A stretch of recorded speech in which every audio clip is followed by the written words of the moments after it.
Once upon a time, there was a girl named Elara who lived with a family that didn't understand her. This is her story about how sometimes the worst thing that happens to you can turn out to be the best thing ever. It was a Tuesday morning when a man on a horse came riding up to the Valbuena family's house. He was carrying a very important letter, and he had a mean smile on his face. Everyone in town knew what this letter was about, and they were all waiting to see what would happen. The man on the horse gave the letter to Don Carmelo, who was the father of the family. Don Carmelo was like the king of his house. Everyone had to do what he said. When he opened the letter, his eyes got very wide with surprise and excitement.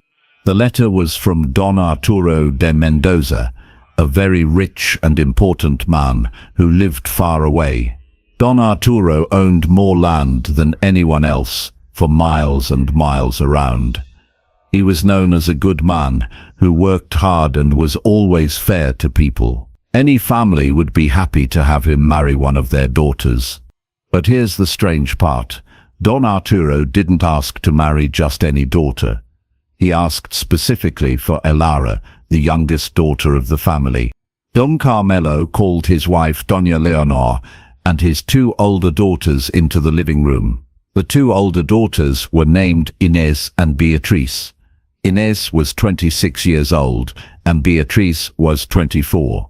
Both of them were very beautiful and had been taught all the things that rich ladies were supposed to know, like how to sit properly, how to speak nicely, and how to run a big house. "Read this," said Don Carmelo, giving the letter to his wife with a smile that looked happy but felt mean. Doña Leonor started reading the letter out loud. As she read, her smile got bigger and bigger, but it wasn't a nice smile. It was the kind of smile people have when they're planning something mean. When she got to the part where Don Arturo asked for Elara to be his wife, the whole room got very quiet. Then Inés started laughing, but not happy laughing. It was mean, cruel laughing. Soon Beatriz was laughing too, and then the parents joined in. He asked for Elara. Doña Leonor said, like she couldn't believe it, "The richest and most important man in the whole area wants to marry our Elara." "This is perfect," said Don Carmelo, clapping his hands together. "Just perfect." While all this was happening, Elara wasn't in the room. She was in the back of the house taking care of her sick grandmother like she did every single day. Her grandmother was very old and couldn't get out of bed anymore, so Elara would bring her food, give her medicine and put cool cloths on her forehead when she had a fever. Even though Elara wasn't in the room, she could hear the mean laughing coming from the front of the house. She had heard her family laugh at her many times before, but this sounded different. This sounded like they were planning something really bad. To understand why her family was laughing so meanly, you need to know about Elara and why her family thought she was a problem. Elara was 23 years old, and she was different from her sisters in many ways. While Inés and Beatriz were quiet and always did what they were told, Elara had a big heart and couldn't stand to see people being treated unfairly. 3 years before this story, Elara found out that the town judge was taking money from bad people to help them steal land from poor families. Instead of staying quiet like her family wanted her to, Elara collected proof of what the judge was doing and gave it to the government officials who could stop him. When the judge got in trouble, it also got Elara's family in trouble because they had been working with the judge to make money in dishonest ways. Don Carmelo was so angry at Elara that he didn't speak to her for months. The next year, Elara discovered that some store owners were making food cost way too much money during a time when there wasn't enough rain and crops weren't growing well. Poor families couldn't afford to buy food for their children. Again, Elara couldn't just watch this happen. She told the authorities, and the dishonest store owners got in trouble. But guess what? Elara's family was secretly making money from those high prices too. So once again, Elara's honesty cost her family money, and they got even angrier at her. This kept happening over and over. Every time Elara saw something wrong, she tried to fix it, even when it caused problems for her own family.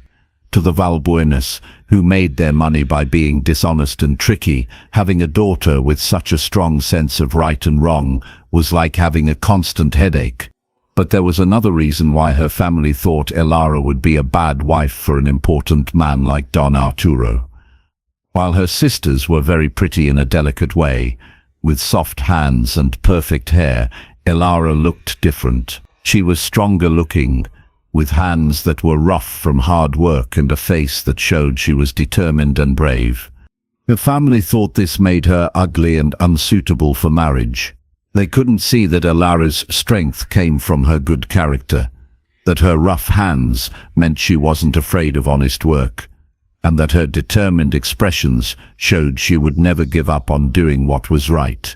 What they didn't know was that 5 years earlier, Don Arturo had seen Elara do something that made him fall in love with who she really was, and her family was about to make the biggest mistake of their lives by not understanding how special she was.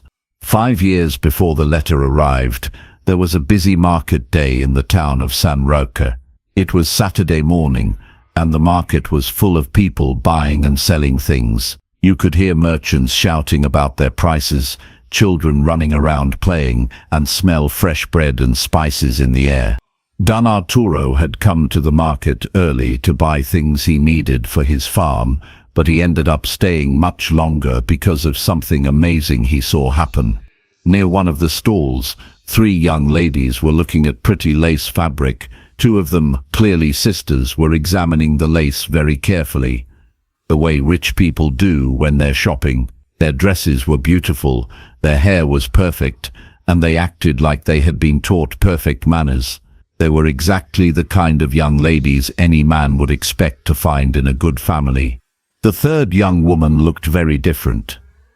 While her sisters argued about the quality of the lace, she kept looking around like she was searching for something. Her clothes were nice, but much simpler than her sisters'. Her hands looked like they knew what hard work was. Then Don Arturo heard shouting that changed everything. Across the market square, near where they sold animals, a fight had started.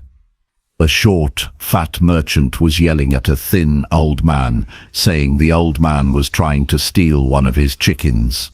The old man was very scared and was trying to explain that he had only touched the chicken to see if it was healthy before he decided whether to buy it. "You dirty thief!" the merchant shouted, making sure everyone could hear him. "Trying to steal my chickens right in front of everyone." The old man had tears in his eyes and was asking people to believe his story. His clothes were old and full of holes, and he had no shoes on his feet. Anyone could see that he was very poor. It was clear that he barely had enough money to buy food, let alone steal chickens in the middle of a crowded market. Don Arturo watched this happening and felt very angry. He knew that merchant Antonio Ferrer, and he knew Antonio was dishonest and liked to pick on poor people. It was obvious that Antonio was lying about the old man, probably to scare other poor people so they wouldn't try to ask for lower prices. Don Arturo was about to step in and help the old man, but before he could, someone else stepped forward. The 3rd young woman from the fabric stall had left her sisters and was walking straight toward the fight. She walked with confidence, her shoulders back, and there was something about the way she moved that made people step aside to let her through. "Stop this right now," she said, standing between the merchant and the old man. Her voice was clear and strong, and it had the kind of authority that made Antonio stop shouting for a moment. "And who are you to tell me what to do, young lady?" Antonio growled, but Don Arturo could hear that the merchant was a little bit scared. "I'm someone who has been watching your stall for 10 minutes and saw exactly what happened," the young woman said, crossing her arms. "This man touched the chicken for 3 seconds to check if it was healthy, asked you how much it cost, and when you told him it was twice what it should cost, he said thank you and walked away. He never tried to take anything. The crowd of people watching started talking to each other. Several people said they had also seen what happened, and that the young woman was telling the truth. Antonio realized he was in trouble. "You didn't see anything," he said, "but he was lying. You're just trying to help this thief." Then the young woman did something that made Don Arturo's heart feel like it was going to burst with admiration. She took a small bag of money from her dress, counted out some coins, and held them out to the merchant. "How much does the chicken cost?" she asked calmly. "2 reales," Antonio said, confused about why she was asking. "Here are 2 reals," she said, putting the coins in his hand. "Now the chicken belongs to me." She turned to the old man and gave him the chicken. "This is for you, sir, for your family." The old man was so shocked he could barely speak. He tried to give the chicken back, saying he couldn't accept such a gift, but the young woman insisted with such kindness that he finally took it, with tears running down his face. "But I can't take this, miss," he said. "You don't even know me." "I don't need to know you to know that you're an honest person," she replied, smiling for the first time since Don Arturo had been watching. "And I can see that you have a family waiting at home who needs food." As the old man walked away, holding the chicken like it was the most precious thing in the world, Don Arturo saw the young woman's 2 sisters come over to her. They looked embarrassed and angry. "Elara, what have you done now?" the older sister asked, her voice full of disapproval. "I did what was right," Elara answered, wiping her hands on her dress. "You spent the family's money on a complete stranger," the other sister said. "Father is going to be furious." "Then I'll explain it to him," Elara said with a calmness that impressed Don Arturo even more. Her sisters dragged her away, complaining about how she always caused trouble and how she always behaved inappropriately. But Don Arturo kept watching as they walked away, noticing how Elara held her head high and didn't seem sorry at all for what she had done. At that moment, something wonderful happened in Don Arturo's heart. He had just seen something very rare. A person who did what was right, no matter what it cost her. A person who saw someone else's suffering and couldn't just ignore it. He quietly asked some people he knew about the young women and learned they were from the Valbuena family. The 2 older sisters were Inés and Beatriz, known for being beautiful and well-educated. The youngest was Elara, and people had very different opinions about her. Some people said she was trouble, that she was stubborn and stuck her nose into things that weren't her business. But other people, especially the poorer people in town, spoke about her with love and gratitude.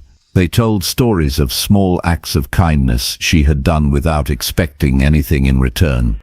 Don Arturo knew which version was true, and from that day on, Elara de Valbuena never left his thoughts.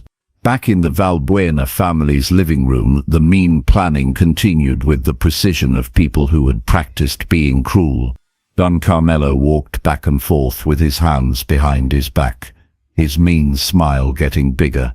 Doña Leonor sat reading the letter again and again, like she needed to make sure she wasn't dreaming about this opportunity. "Perfect," Don Carmelo said, stopping suddenly. 5 years we've been dealing with the problems this girl causes us, and now a man appears asking specifically for her." Inés played with her blonde hair. "Father, do you think he knows about her incidents?" "Impossible," Doña Leonor said with confidence. "Don Arturo de Mendoza lives 2 towns away. If he knew about her reputation, he would never make this request." Beatriz stood up and went to the window, looking at Elara, who was hanging clothes outside to dry. "Look at her, always working, always serious. No man here has wanted to marry her. Obviously this stranger doesn't know what he's getting himself into. And that's exactly what makes this situation so perfect," Don Carmelo said, hitting the table with satisfaction. "He's expecting to receive a proper, educated, obedient wife. Imagine his surprise when he discovers he's chosen our Elara. The cruelness of their plan was simple and mean. They would write back to Don Arturo saying yes to the marriage, but they wouldn't tell him anything about what Ella was really like. They would let the man discover for himself that he had asked for the hand of the most troublesome daughter in the family. By the time he discovers what kind of woman she really is, Don Carmelo continued, it will be too late. The wedding will have already happened, and she'll be his problem, not ours. Doña Leonor folded the letter carefully. And best of all, she'll be far enough away that she can't interfere with our business anymore. 2 towns away is a blessing. What they didn't know was that outside the living room, Elara had stopped hanging up clothes and was leaning against the wall listening to every word of their conversation. Her heart was beating so loudly she was afraid someone might hear it. Her family's words echoed in her mind like stones thrown into calm water. His problem, not ours. Too late. A blessing. That's how they saw her, like a burden to be sent away to the first man willing to take her. Elara closed her eyes and put her forehead against the cold wood of the wall. For 23 years, she had tried to earn her family's love and respect. She had taken care of her sick grandmother, done the hardest chores around the house, and tried to be a good daughter, but none of it mattered because she had committed the unforgivable crime of having a conscience. Every time she exposed something wrong, every time she stood up for someone who couldn't defend themselves, every time she refused to participate in her family's dishonest schemes, she had dug her social grave a little deeper, and now they had finally found a way to get rid of her permanently. The tears she had been holding back for years finally started to flow down her face, but they weren't tears of sadness, they were tears of painful understanding. She finally realized that she would never be loved by these people, no matter what she did. To them, she would always be the family's mistake, the daughter who was born wrong. But as she wiped her tears with the back of her hand, Elara made a decision that would change everything. If they wanted to get rid of her so badly, if they thought sending her to a stranger was fitting punishment, then she would turn their plan into her victory. She would not go to this wedding as a victim. She would go as a woman who finally understood her own worth, regardless of her family's opinion. If Don Arturo de Mendoza discovered who she really was and decided to reject her, at least she would have the dignity of not having lied about her nature. While the Valbuena family was plotting what they thought was revenge, 40 kilometers away, Don Arturo de Mendoza was dealing with a completely different problem. Sitting on his porch at sunset, watching his cattle graze in the green fields of his property, he had been holding a blank piece of paper for over an hour, trying to find the right words to write to Elara's family. This wasn't the first time Don Arturo had thought about marriage. At 32 years old, he had built more than most men achieve in a whole lifetime. His farm was successful, his businesses were respected, and he had enough money to support a large family. But whenever he thought about marriage, the image that came to his mind wasn't just any beautiful, well-educated woman from the area.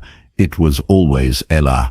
For 5 years, he had carried the memory of that afternoon at the market like a man carries a burning flame in his chest. Not a week had gone by without him thinking about her, wondering what kind of woman she had become, if she still had that same brave spirit that had impressed him so much. Don Arturo had quietly learned about the Valbuena family over the years. He found out about Don Carmelo's dishonest business dealings, about Inez's and Beatrice's attempts to marry rich men, and most importantly, about Elara's constant interference in local corruption schemes. For any other man, such information would be a reason to avoid the family altogether. For Don Arturo, it was confirmation that Elara was exactly who he thought she was, a woman of integrity living in a family that neither understood nor valued her integrity. He knew that asking specifically for Elara would raise suspicions. Social rules said he should choose one of the older sisters, who were more beautiful and more suitable for a man of his position. But Don Arturo had learned not to trust social rules when they conflicted with what his heart told him. The truth was that he didn't want a decorative wife. He didn't want someone who would just agree with him, who would only keep the house clean and the children fed. Don Arturo wanted a true partner, someone he could share not only his bed and his meals with, but also his values, his dreams, and his concerns about what was right and wrong in the world. And Elara, from what he had observed and learned, was the only woman he knew who had those qualities. Finally, he dipped his pen in the ink and began to write. His words were carefully chosen, respectful but direct. He introduced himself properly, mentioned his property and financial situation, and then made the request that he knew would shock the family. He wanted to ask for Doña Elara de Valbuena's hand in marriage. He didn't mention his true reasons. He didn't talk about the market, his admiration for her courage, or the 5 years he had spent thinking about her. That would be inappropriate in a formal letter, but he wrote honestly about his desire to find a companion who valued honesty and integrity as much as he did. When he finished the letter, Don Arturo read it again. He knew he was taking an enormous risk. Elara could have changed completely in the last 5 years. She could have become bitter or resentful because of the conflicts with her family. She could even reject him completely. But something inside him insisted it was worth trying. The next morning he took the letter to the post office himself, personally giving it to the postal worker and paying extra to make sure it would arrive quickly.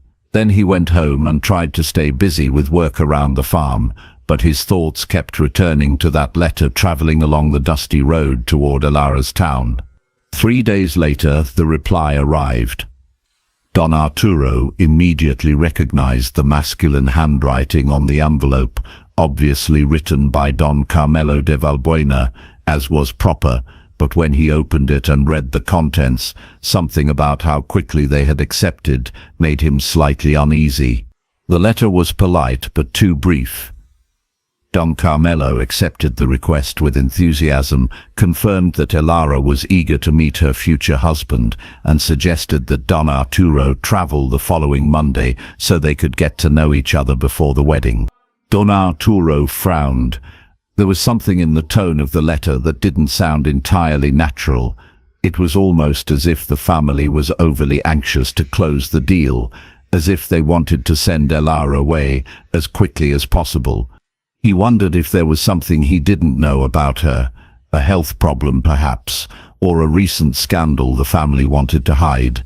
But then he remembered the woman he had seen defending a stranger in the market, and decided he would face whatever problems arose. On Monday, Elara would arrive, and then he would finally discover if the 5 years of hoping had been worth it.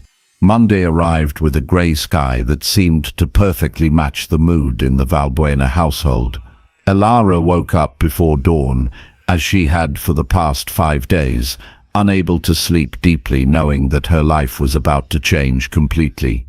She had spent the previous week in quiet preparation.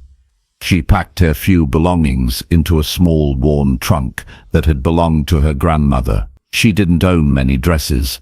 Her family had never invested in her wardrobe the way they did for her sisters, but she made sure every item was clean and carefully ironed. More important than the clothes, Elara had spent hours thinking about how she would present herself to Don Arturo de Mendoza. She had made the decision to be completely honest about who she was, but that didn't mean she wasn't afraid. What if he rejected her? What if, after really getting to know her, he decided that her family was right, that she was too much trouble? But every time those thoughts attacked her, Elara remembered something important. She would rather be rejected for being herself than accepted for being a lie. She had lived 23 years trying to fit her family's expectations, and it had only made her unhappy. She wouldn't make the same mistake with her husband. Downstairs, breakfast was served in silence. Don Carmelo and Doña Leonor exchanged satisfied glances, while Inés and Beatriz could barely hide their joy at finally seeing Elara leave. The only person who seemed genuinely sad was her grandmother, who held Elara's hand with shaking fingers. "You will be happy, my child," the old woman whispered. Her words were filled with a hope that Elara didn't sense from the other family members. "You have a good heart. That always finds its place in the world." Elara kissed her grandmother's forehead, feeling tears sting her eyes. She was the only person in that house she would truly miss. The carriage that would take Elara to Don Arturo's farm arrived exactly at 8:00 in the morning. The driver, a middle-aged man with a kind expression, helped her load the trunk and opened the door for her with a respectful bow. "Have a good trip, my daughter," said Don Carmelo, kissing her cheek in a show of affection that Elara knew was purely for show. "We hope you will be very happy in your new life," added Doña Leonor, though her tone suggested she neither expected nor really wanted to receive letters from Elara. Inés and Beatriz waved from the porch, their smiles too bright to be sincere. Elara climbed into the carriage without looking back, knowing that if she did, she might lose the courage to leave. The trip to Don Arturo's farm would take about 4 hours, passing through dirt roads that wound between hills and crop fields. Elara used the time to organize her thoughts and mentally prepare for the meeting that would define her future. She had thought a lot about what she knew of Don Arturo de Mendoza. From the comments she had heard over the years, he was known as a fair, hard-working and successful man. He had never married, which at 32 years old was considered unusual, but not necessarily problematic. Some men preferred to wait until they were fully established before starting a family. What intrigued Elara most was the fact that he had asked specifically for her. Her sisters were obviously more beautiful, better educated in feminine arts, more suitable for a prestigious marriage.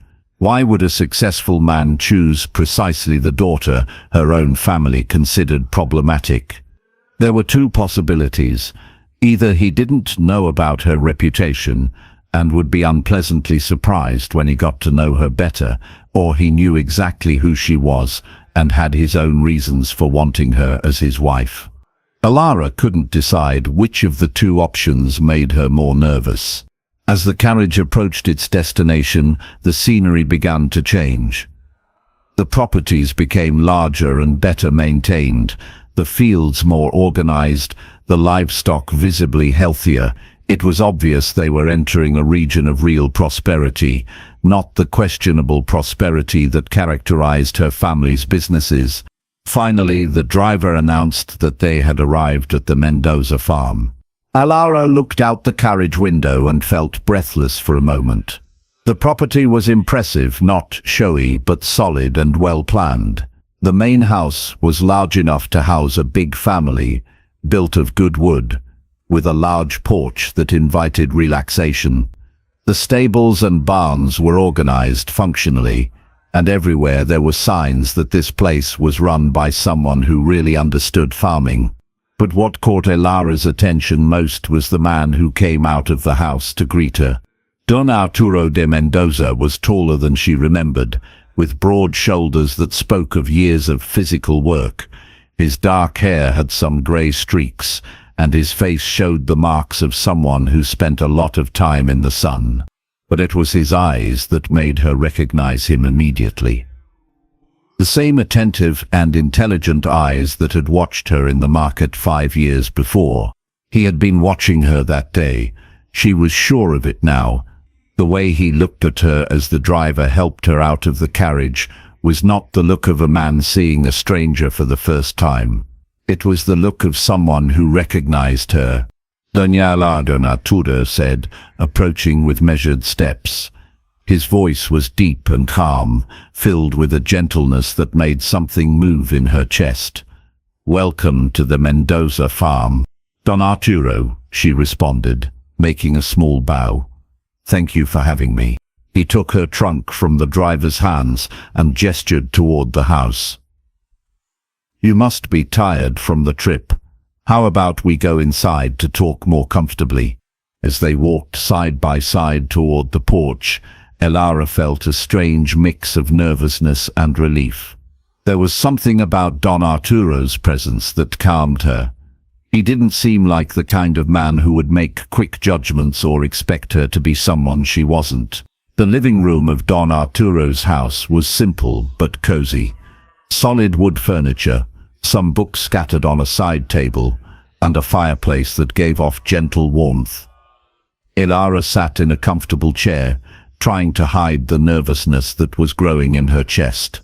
Don Arturo served coffee in delicate porcelain cups, a touch of refinement she hadn't expected. "How was the trip?" he asked, sitting on the sofa across from her. There was a respectful distance between them, but Elara noticed he was watching her carefully, as if trying to understand something in her expression. "Comfortable, thank you," she replied, holding the cup in her hands. The warmth of the porcelain helped keep her hands busy. "Your property is beautiful. It must have taken years to build all this." 10 years of constant work," said Don Arturo with quiet pride. "I bought the land when it was nothing more than abandoned pasture. Each corral, each fence, each plantation was planned and built little by little." Elara nodded, impressed. She knew the value of hard work and could recognize its results when she saw them. "It must be satisfying to see all this grow with your own hands," she said. "It is," he agreed. "But a property this size calls out for a family. An empty house, no matter how big, is still just an empty house." There was a moment of silence as they both drank their coffee. Elara knew the time had come for serious conversations, the questions that would determine whether this meeting would lead to a wedding or a polite goodbye. Don Arturo was the first to speak, placing his cup back on the saucer. "I need to ask you a direct question," he said, leaning forward slightly. "Please do," Elara replied. "Why did you ask for me specifically?"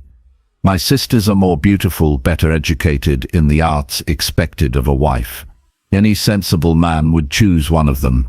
Don Arturo was quiet for a long moment, studying her face. Elara saw something change in his expression. A decision being made. "Can I be equally direct?" he asked. "Please. Because I saw you in a market 5 years ago. I saw what you did for an old man who was being falsely accused of theft. I saw how you spent your own money to buy a chicken and give it to him without expecting anything in return." Don Arturo leaned forward even more. "I don't want a pretty and silent wife. I want a partner who has the moral strength to do what's right, even when it's difficult." His words struck Elara like lightning. All her life, her family had criticized her for exactly the qualities that Don Arturo was praising. It was as if the world had turned upside down. "But you should know," she said, finding the courage to remain honest, "that my family considers me problematic. They sent me here because they want to get rid of me, not because they think I would make a good wife for you." "I suspected as much," Don Arturo answered calmly. The speed with which they accepted my request was telling. "And even knowing that, you still want to marry me?" Don Arturo stood up and walked to the window, looking at the fields that stretched beyond the house. "Yes," he said. "Can I tell you something about myself?" "Of course. I could have married any of a dozen women in the last 10 years. All beautiful, all from respectable families, all would have been sensible choices." He turned to look at her, but every time I considered marriage, I thought of that girl in the market who defended a stranger, and no other woman could compare to that memory. Elara felt tears sting her eyes. "You don't really know me. I might disappoint you, or you might be exactly what my life needs," he said, sitting back down. "Elara, can I make you a proposal?" "What kind of proposal?" "That we spend a few weeks truly getting to know each other, without pressure, without impossible expectations." If at the end of that time we discover we're compatible, we'll get married. If not, I'll help you find a suitable situation, either returning to your family or finding another arrangement that makes you happy." The generosity of the offer left Elara speechless. "You would do that even if I decided not to marry you?" "I would do it because a woman of your character deserves to have choices in life, not just be pushed from one unhappy situation to another." For the first time in years, Elara felt something she had almost forgotten: hope. Hope that perhaps there was a place in the world where she could be accepted exactly as she was. "And if I accept this proposal," she said slowly, "you promise I can be completely honest about who I am, even if some things about me make you uncomfortable?" "Especially then," Don Arturo responded. "Lies and appearances are a terrible foundation for any relationship, much less for a marriage." Elara took a deep breath. "Then I accept your proposal, but with one condition." "Which one?" "That you also be completely honest with me about your expectations, your fears, your dreams. If we're going to truly know each other, it has to work both ways." Don Arturo smiled, the first genuine smile she had seen from him since she arrived. "Deal," he said. They shook hands to seal the agreement, and Elara felt an electric current run through her arm at the contact with him. There was something about this man that made her feel safe and challenged at the same time, like he could handle her strength without trying to diminish it. The following weeks passed like a dream for Elara. Each morning brought new discoveries about life on the farm, about Don Arturo, and surprisingly, about herself. For the first time in her life, she found herself in an environment where her opinions were not only tolerated, but actively sought out. Don Arturo kept his promise of total honesty. During their walks around the property, he shared his plans to expand the cattle business, his dreams of building a school for the workers' children, and his concerns about the droughts that occasionally affected the region. Elara discovered she had valuable ideas about farm management, ideas that came from her natural powers of observation and her concern for people's well-being. "What if we built a system of connected water tanks?" she suggested one afternoon while they were watching workers carry water for the livestock. "That way, even during droughts, we would have enough reserves." Don Arturo stopped walking and looked at her with admiration. "That's brilliant. Why didn't I think of that before?" "Because you think like a man who has always had resources," Elara answered honestly. "I think like someone who grew up seeing people suffer from lack of planning." It was this type of exchange that made Don Arturo's heart beat faster. Elara not only had an admirable sense of justice, but also practical intelligence that perfectly complemented his own abilities. She saw angles he overlooked, questioned decisions he made automatically, and always with the goal of improving the lives of the people around them. But it wasn't just the practical aspects of life that brought them together. "Tell me about your family," Don Arturo asked her one afternoon. Elara hesitated for a moment, but then decided to keep her promise of complete honesty. "They see me as a mistake, as someone who was born with flaws they can't fix." "What kind of flaws?" "I worry too much about strangers. I ask uncomfortable questions. I can't pretend I don't see injustices." Elara looked at her hands. "My mother always said a lady should be like a beautiful doll, seen but not heard." Don Arturo was quiet for a long moment. "And what do you think about that?" "I think a life without purpose isn't worth living. If you have the ability to help someone or improve a situation, how can you just ignore it?" "Do you know what the difference is between you and your sisters?" Don Arturo said with conviction. "They are beautiful. You are transformative. Beauty fades with time, but the ability to change lives, to transform a community, that's infinitely more valuable." His words touched something deep in Elara's soul. For the first time, someone not only accepted her most problematic characteristics but saw them as virtues. As the days passed, the attraction between them grew naturally and intensely. It wasn't just mutual respect or intellectual compatibility. There was a physical chemistry that showed itself in lingering glances, in casual touches that seemed to last longer than necessary, in the way Elara's heart raced when Don Arturo smiled at her. One night, while they were walking through the garden under starlight, Don Arturo suddenly stopped. "Elara, I need to tell you something." "What is it?" "I hadn't planned for this to happen so quickly, but—" He took a deep breath. "I'm falling in love with you. Not with the idea of you that I had in my head for 5 years, but with the real woman that you are." Elara's heart felt like it was going to explode in her chest. "Arturo, I know we promised to just get to know each other without pressure, and I'll keep that promise. If you need more time, or if you decide you don't feel the same way—" "I feel the same way," she interrupted, her voice coming out as a whisper. "I'm also falling in love with your kindness, your honesty, the way you make me feel like I can be myself without fear." Don Arturo approached, raising his hand to gently touch her face. "Can I kiss you?"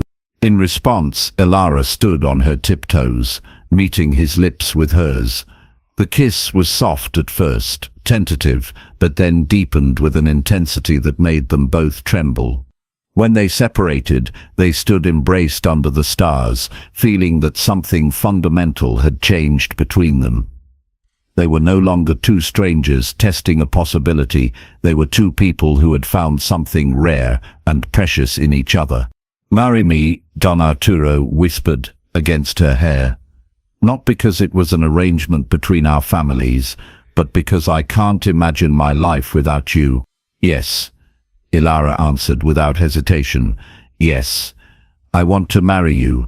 Elara and Arturo's wedding took place on a sunny Saturday morning in the small church of the neighboring village. The ceremony was simple but full of emotion that moved everyone present. Elara wore a dress that Don Arturo had made especially for her, not flashy but elegant, in a shade of blue that highlighted her eyes. The Valbuena family did not attend. They sent only a cold letter congratulating the couple and wishing them good luck in their marriage. Elara read the letter on the morning of the wedding and threw it in the fireplace without showing any emotion. That family belonged to her past. Her new life was beginning. Don Arturo, on the other hand, had invited all the workers on the farm and their families, friends from other properties, and even some humble people from town whom Elara had helped over the years. The church was full of people who really loved them and wanted their happiness. During the ceremony, when Don Arturo took Elara's hands and promised to love, protect and respect her for life, she saw tears of emotion in his eyes, and when she made her promises to be his loyal companion, his honest advisor, and his best friend forever, her voice came out firm and clear, without any hesitation. The party after the wedding was memorable. The guests danced until late, ate the abundant food prepared by the women of the region, and celebrated a union that everyone could see was based on true love. Elara had never felt so surrounded by love and acceptance. But the real surprise came 3 months later, when Don Carmelo de Valbuena unexpectedly appeared at the farm. Elara was in the garden, picking flowers to decorate the dinner table, when she saw the family carriage coming up the road. Her first impulse was panic. What could her family want now? But then she remembered that she was no longer the rejected and vulnerable daughter. She was Doña Elara de Mendoza, mistress of her own house, married to a man who respected her, living the life she had chosen. Don Arturo came out of the house when he heard the noise of the carriage, naturally positioning himself next to his wife. His presence was a silent reminder that Elara was no longer alone in facing her family. Don Carmelo stepped out of the carriage with an expression Elara had never seen before, a mixture of discomfort and something that seemed almost like respect. "Elara," he said, taking off his hat. He nodded toward her husband with politeness that seemed forced. "Arturo." "Father," Elara replied coldly. "What brings you here?" Don Carmelo looked around the property, clearly impressed with what he saw. The farm had prospered even more in recent months, with improvements that reflected the perfect partnership between Arturo and Elara. New corrals, smart irrigation systems, a small but functional school for the workers' children, all evidence of management that combined prosperity with social responsibility. "I've come to talk about some business," Don Carmelo finally said. "What kind of business?" Don Arturo asked, his arm protectively around Elara's waist. Don Carmelo took a deep breath, as if he were about to swallow something bitter. "Perhaps you have heard about the problems that have arisen in our region." Elara hadn't heard, but she could imagine. What kind of problems? "The magistrate has been arrested for corruption. Several families are being investigated for their involvement in land appropriation schemes." Don Carmelo paused, clearly uncomfortable. Our family could face some financial difficulties." The irony of the situation was not lost on Elara. The same illegal activities she had tried to expose years earlier were finally being investigated by the real authorities. If her family had listened to her warnings at the time, they could have avoided the scandal. "And what does that have to do with us?" Don Arturo asked. Don Carmelo looked directly at Elara. "We were thinking, perhaps you could intercede for us, use your influence with your husband to help us financially during this difficult period." The silence that followed was deafening. Elara looked at the man who had spent 23 years making her feel inadequate, who had sent her away as if it were punishment for Don Arturo, who had celebrated when he thought he was getting rid of her forever. "Father," she said finally, her voice calm but firm. "All my life you told me I was a problem, that my opinions were inconvenient, that my conscience was a flaw. You sent me here believing it was revenge against my husband." Don Carmelo lowered his eyes, clearly uncomfortable. "But now that you need help, suddenly I am someone whose influence is worth something." "Elara, you are our daughter." "A daughter is loved, protected, valued," she interrupted. "I was a burden you finally managed to get rid of. The difference is that you thought you were punishing me, but in reality, you gave me the greatest gift of my life." Don Arturo gently squeezed Elara's hand, a gesture of silent support. "I will not help you financially," she continued. "Not because I lack compassion, but because helping you would be enabling the continuation of the same corrupt practices I have always criticized. You made your decisions. Now live with the consequences." Don Carmelo turned red with anger. "After everything we did for you, what did you do for me?" Elara asked, her voice rising slightly. "Make me feel inadequate for having a conscience. Punish me for standing up for what's right. Send me away thinking you were harming an innocent man. We raised you, fed you, educated you. You did the minimum that the law requires of parents, but you never loved me for who I am. Don Arturo has known me for only a few months, and values me more than you did in a lifetime." Don Carmelo looked at Don Arturo with anger. "And you're going to allow your wife to speak like that to her own father?" Don Arturo smiled, a smile that didn't reach his eyes. "Señor de Valbuena, my wife is free to express her opinions. In fact, it was precisely for this reason that I married her, for the courage you always tried to destroy." Realizing he would not get what he wanted, Don Carmelo returned to the carriage angrily. Elara and Arturo stood hand in hand, watching the carriage drive away.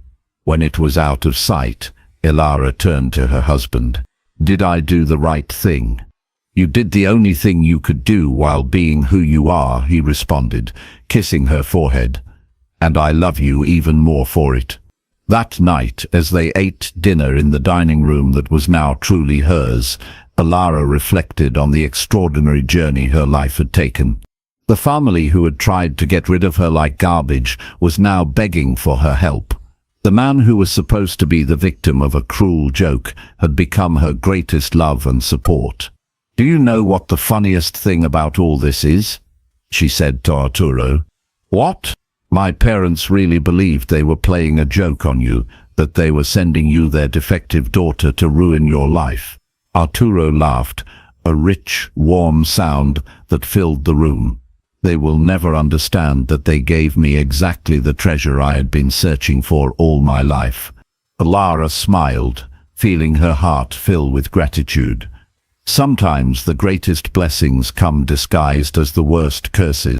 And sometimes, Arturo said, taking her hand across the table, the people who try to hurt us end up directing us toward our true destiny. They finished dinner peacefully, knowing they had built something beautiful and solid together, a partnership based on mutual respect, true love, and shared values. Elara would never again be the rejected daughter. She was now the beloved wife, the respected advisor, the woman who had found her place in the world next to someone who saw her exactly as she was, perfect in her imperfection, valuable in her authenticity, loved in her entirety. 5 years later, their farm had become the most prosperous in the region, not just financially but also socially. The school for workers' children had grown into a real educational center. The water system Elara had suggested had saved them through 3 droughts, and most importantly, they had 3 children of their own, 2 girls and a boy, whom they were raising to have the same strong sense of justice and compassion that had brought their parents together. The Valbuena family eventually lost most of their wealth due to the corruption scandals. Ines and Beatriz, now in their 30s, remained unmarried, still waiting for wealthy husbands who never came. They occasionally sent letters asking for help, but Elara always politely declined, instead sending money directly to help the poor people in their town, the same people her family had once exploited. Don Carmelo and Doña Leonor spent their remaining years regretting the day they had gotten rid of the daughter who could have saved them from their own greed and dishonesty. But Elara rarely thought about them anymore. She was too busy living the happy, meaningful life she had always dreamed of having. And sometimes, when she was walking through her beautiful garden or watching her children play in the fields, she would remember that Tuesday morning when the letter arrived, the letter her family thought would be their revenge, but which turned out to be the key to her greatest happiness. The girl nobody wanted had become the woman everybody admired. The family's mistake had become her greatest blessing, and the cruel joke had become the most beautiful love story anyone could imagine.